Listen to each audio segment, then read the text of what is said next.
नमस्कार दोस्तों, आपका हमारे चैनल पर एक बार फिर से हार्दिक स्वागत है। आज हम शिव गुरु कहानी लेके आए हैं, लेकिन कहानी सुनने के पहले आपसे विनम्र निवेदन है कि आप हमारे वीडियो को लाइक और शेयर करना बिल्कुल ना भूलें, ताकि यह कहानी दूसरों तक भी पहुँचे। तो वे कहते हैं ना, दूसरों की भलाई में भी अपनी भलाई छुपी होती है। चलिए हम ना देरी करते हुए सबसे पहले शिव गुरु के बारे में जानते हैं कि शास्त्र और वेदों में बताया गया है कि भगवान शिव की आराधना करने से साधकों को सभी दुख दर्द दूर हो जाते हैं। जिन साधकों पर भगवान शिव की कृपा बनी रहती है, उनके जीवन में नकारात्मक विचार नहीं आते हैं। शास्त्रों में शिव गुरु को आदि गुरु भी कहते हैं। चलिए अब हम कहानी का आरंभ करते हैं। एक बार शिव गुरु और नारद भगवान एक दूसरे से बात कर रहे थे। तभी नारद जी बोले कि शिव जी, धरती लोक पर शिव चर्चा इतनी क्यों होती है? सभी लोग आपकी शिव चर्चा इतना क्यों करते हैं? तब शिव गुरु बोले, देखिए नारद मुनि, ये सवाल का जवाब आपको धरती लोक में ही मिलेगा। आप इंसान का रूप लेके जाइए और वहाँ जिस प्राणी का बच्चा आपको दिखेगा, आप उससे पूछिएगा। नारद जी बोले, ठीक है भगवान। नारद जी धरती लोक में मानव रूप धारण करके उतरे और सबसे पहले उन्होंने एक कौवे के रूप को जन्म होते हुए देखा। नारद जी कौवे के बच्चे के पास जाकर उसके कान में पूछे कि धरती लोक में शिव चर्चा इतना क्यों होता है? इतना पूछते ही कौवे का बच्चा मर जाता है। नारद जी बहुत दुख करने लगे। तब वे शिव गुरु के पास वापस गए और बोले, शिव जी, जैसा आप बोले थे हम वैसा ही कहे, लेकिन कौवा का बच्चा मर गया, अब हम किससे पूछे? तब शिव गुरु बोले कि नारद जी, आपको इस सवाल का जवाब धरती लोक में ही मिलेगा। आप धरती लोक में जाकर पूछिए। नारद जी फिर धरती लोक में मनुष्य रूप में गए।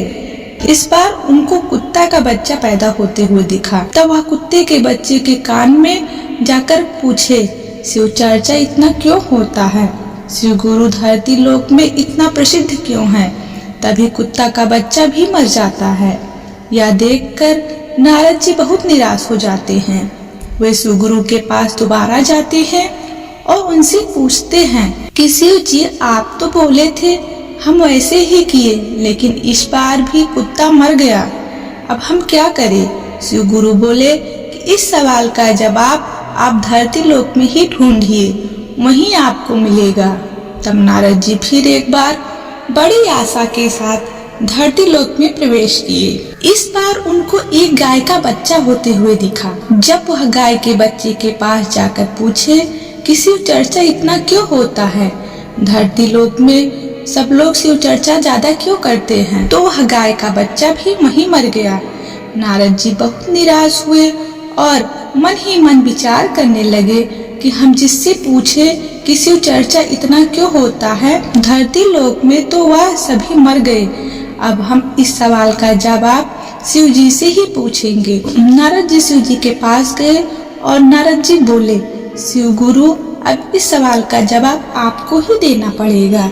नारद जी बोले कि हम जिससे भी पूछते हैं वह मर जाता है, अब इस सवाल का जवाब आपको ही देना पड़ेगा भगवान।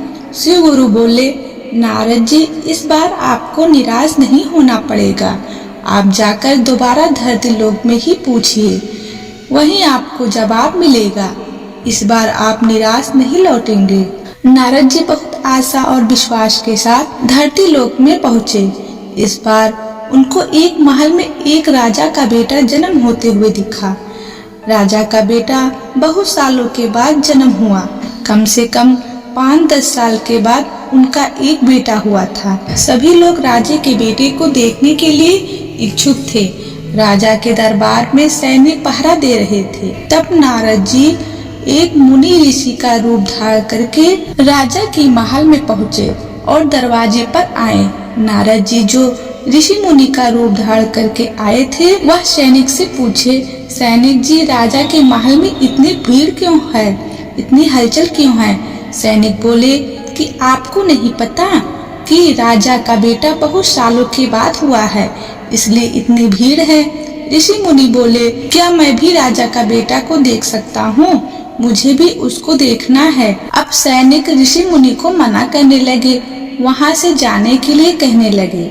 ऋषि मुनि नहीं माने और वहीं पर खड़े हो गए। सैनिक विवश होकर राजा जी को बुलाया। बोले, राजा जी, आपके दरबार में एक ऋषि मुनि आए हुए हैं और वे बच्चे को देखने के लिए बहुत जिद कर रहे हैं। राजा जी जल्दी से आए और ऋषि मुनि से बात किए। ऋषि मुनि बोले कि राजा जी, हमको आपके बेटे को देखना है। राजा जी मान गए और राजा जी उन्हें अपने बेटे को देखने के लिए अनुमति दे दी। जब राजा जी और ऋषि मुनि एक साथ बच्चे के कमरे में पहुँचे, तब ऋषि मुनि बोले कि राजा जी, हमको इस बच्चे से थोड़ी देर बात करनी है। राजा जी चौंक कर बोले कि ऋषि मुनि, यह बच्चा तो अभी 2 घंटे पहले ही हुआ है और इससे आपको क्या बात करनी है? ऋषि मुनि बोले कि देखिए राजा जी, हम इस बच्चे की तलाश में यहाँ पर आए हैं। हमको इसके कान में कुछ कहना है। राजा जी बहुत सोचने के बाद बोले, ठीक है ऋषि मुनि, आप इस बच्चे से अकेले में बात कर सकते हैं। अभी राजा जी अपने सभी सैनिक और सभी लोगों के साथ कमरे से बाहर निकल आए और कमरे का दरवाजा बंद कर दिए। नारायण जी अपने असली रूप में आकर बच्चे के पास जाकर बच्चे के कान में बोले कि धरती लोक में शिव चर्चा इतना क्यों होता है? शिव जी की पूजा इतनी ज्यादा क्यों होती है? तब वह बच्चा उठकर बैठ गया और बोला, नारद जी, आप यह सवाल जब हम कौवा का रूप में जन्म लिए थे तब हमसे पूछे थे। उस जन्म में भी हमको मुक्ति मिल गया। तब हम कुत्ते के रूप में जन्म लिए थे, उस समय भी आपने यही सवाल कान में पूछा था और उस जन्म से भी हमको मुक्ति मिल गई थी। जब हम गाय के रूप में जन्म लिए थे, जो मुक्ति जन्म कहलाता है, उस जन्म में भी आप मेरे कान में यही सवाल पूछे थे और उस जन्म से भी हमको मुक्ति मिल गया था। 3 जन्म में मुक्ति मिलने के बाद हमको इंसान का रूप मिला। इंसान के रूप में जन्म हुआ था क्योंकि आप जन्म के साथ मेरे कान में श्री गुरु का नाम लिए थे, इसलिए तीनों जन्म में बहुत आसानी से मुक्ति मिल गया। इसलिए चर्चा इतना होता है। यह सुनकर नारद जी के रोंगटे खड़े हो गए और नारद जी चौंक गए और भगवान के पास जाकर बोले कि हे भगवान, आज मुझे पता चल गया कि आप ही आदि गुरु, शिव गुरु और जगत परमेश्वर हो। आपके नाम मात्र से ही इंसान मुक्ति पा जाता है, इसलिए धरती लोक में लोग आपकी सबसे ज्यादा पूजा करते हैं और शिव चर्चा करवाते हैं। आप ही जगत परमेश्वर हो, आप ही जगत के पिता हो। बोलिए हर हर महादेव। जय श्री गुरु की।